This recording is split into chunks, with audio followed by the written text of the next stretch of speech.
War returns to the mountains of Nagorno-Karabakh after the Azerbaijani army launched what it described as an anti-terrorist operation to return constitutional order to this separatist territory supported by Armenia.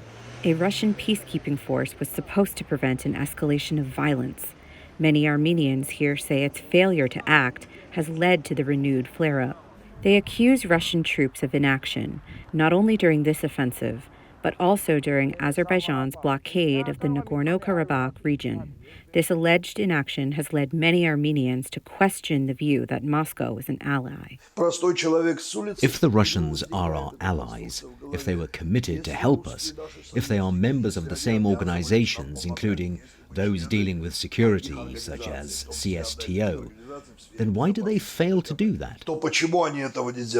Relations between Yerevan and Moscow have historically been good, and observers consider Armenia a de facto part of the Russian-led military alliance. But the current Armenian leadership has sought to strike a complicated balance with the Kremlin, threatening on several occasions to push away from Russia and move closer to the West.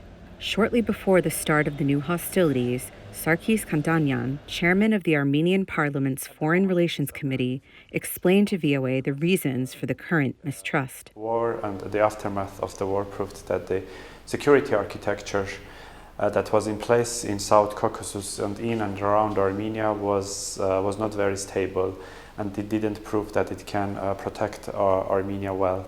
And right now, I would say that the security guarantee, the only security guarantor of Armenia is the armed forces of the Republic of Armenia.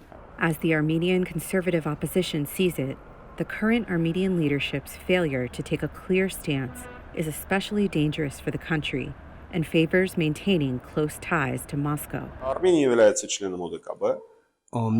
is a member of the Collective Security Treaty Organization, CSTO.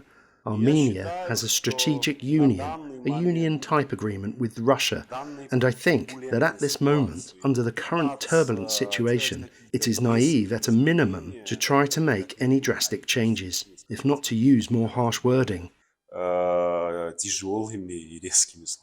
Observers believe Armenia is now caught in a complicated situation where it is difficult to know who its allies are. Even if Armenia leaves the CSTO, there is not an offer to join NATO or sign some sort of non-NATO member major alliance agreement, so this is not going to happen.